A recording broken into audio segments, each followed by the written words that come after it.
The Cape Wrath Trail is a long-distance walk from Fort William to the northwesternmost point of mainland Britain, Cape Wrath.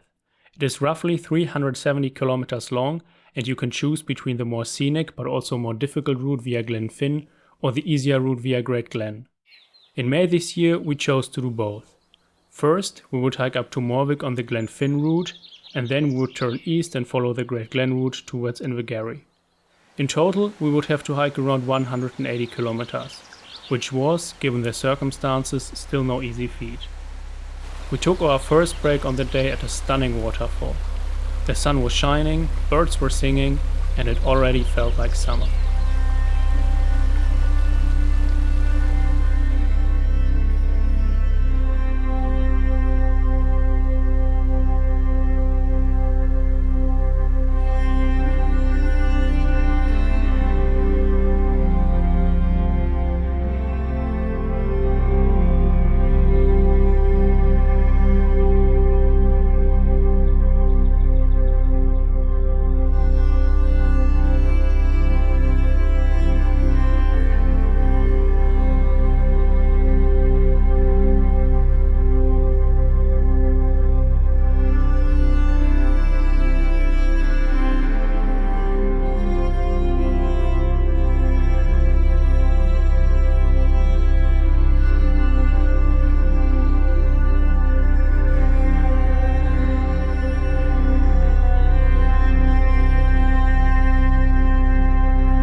After 30 kilometers on the road, we reached Glenfinnan.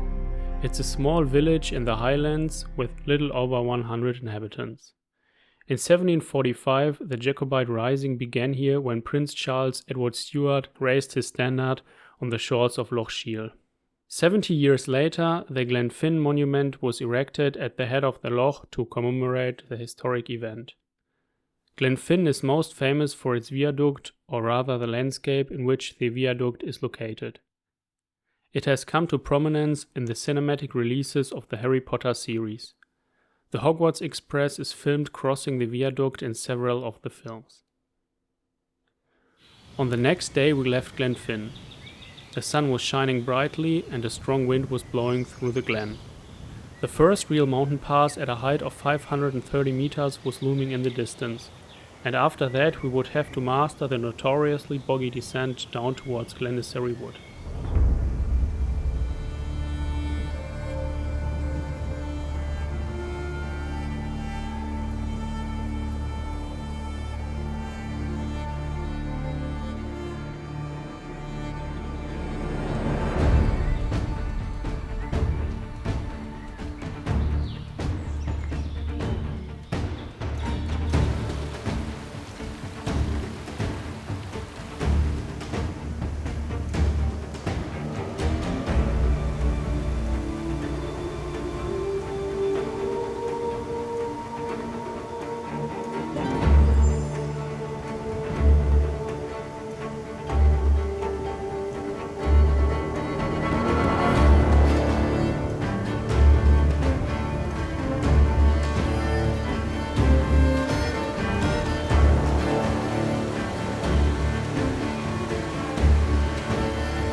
We woke up rather early on the next day and soon left the bothy behind.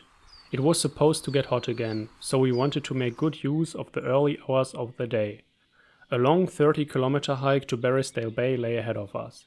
At first, the trail continued on a broad forest road through woodland, but it would soon climb up into the mountains once again.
After 7.5 hours, we reached Solis.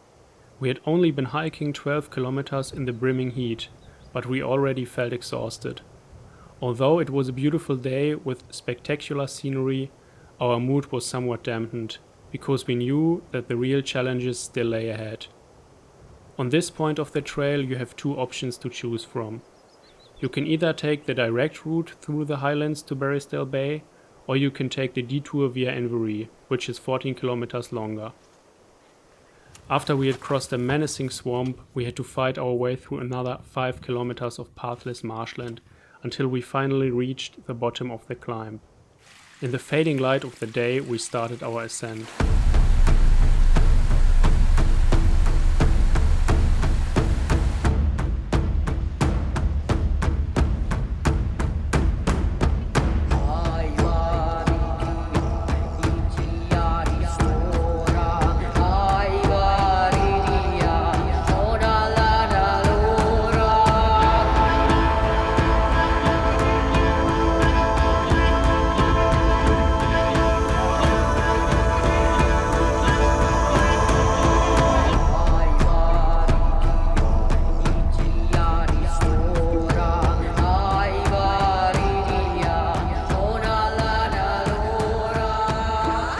When reaching the summit at 570 meters, we had covered a distance of 22.5 kilometers, and by the end of the day we would have climbed almost 2,000 meters of elevation.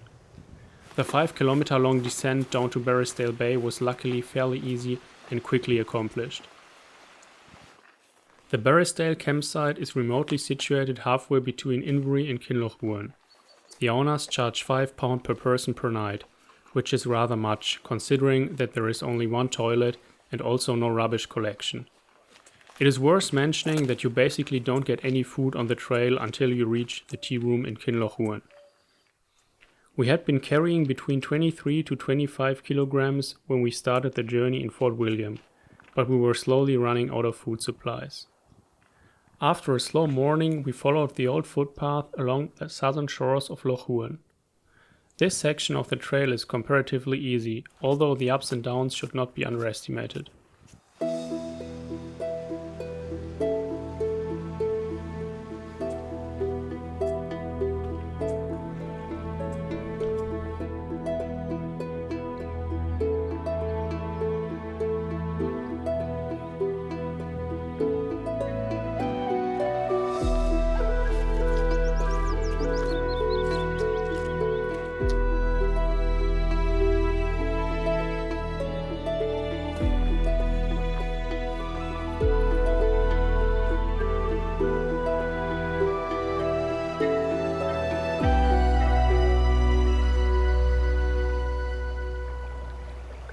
We made camp at the first big stream we came across when we were hiking up into the mountains from Kinlochhuan.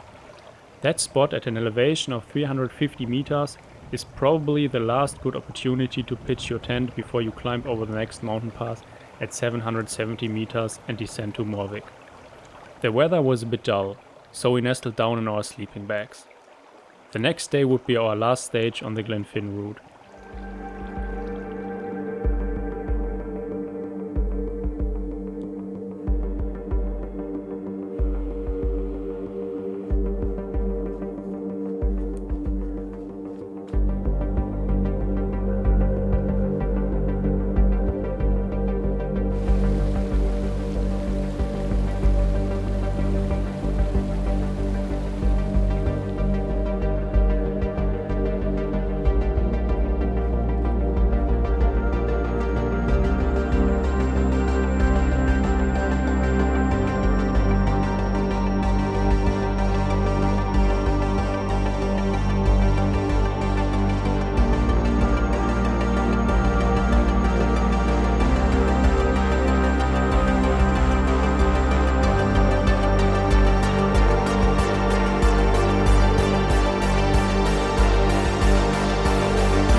tired when we finally reached Morvich.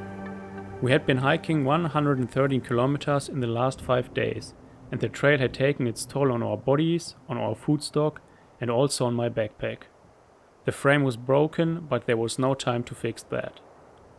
After some well-deserved rest, we would continue through Glenfield on the Great Glen route towards the shores of Loch Ness.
After we had already taken the Glenfinnan route up to Morvich, it was now time to hike back to Invergarry on a completely different route. The route via Great Glen, which would take us through Glenfield and then southwards through the highlands towards the Great Glen Way. The conditions were perfect this morning, and we could already feel the summer heat as we made our way up into the hills.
On the third day, grey clouds covered the sky. The air was oppressive, like a thunderstorm was approaching, and as we went further, the landscape became more and more desolate.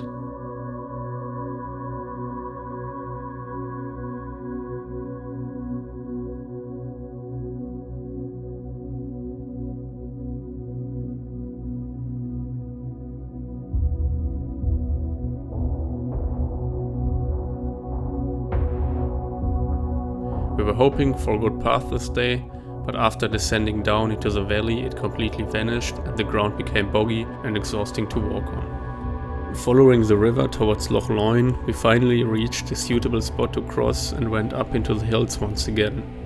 This would be our last ascent, and as we went up we were already looking forward to the last section of the trail, which would lead us through woodland to Invergarry.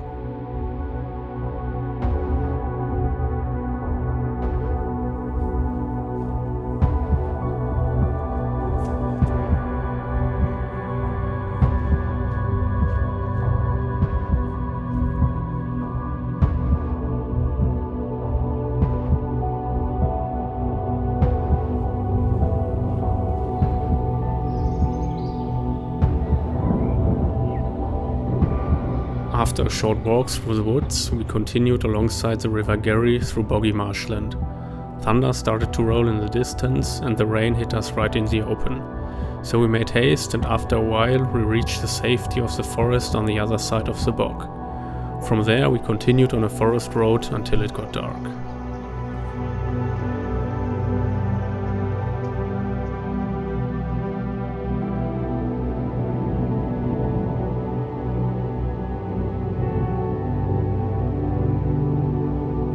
This night we slept in an abandoned house, knowing that the next day would only consist of 10 kilometers of easy walking to Invergarry. When it dawned, we were a bit sad that our Scotland adventure would soon come to an end, but we were also looking forward to some comfort and good food. Beautiful yellow flowers lined the way on our last stage. The road made it easy to walk, and the last section of the trail through a dense forest was the perfect finish for our Scotland adventure.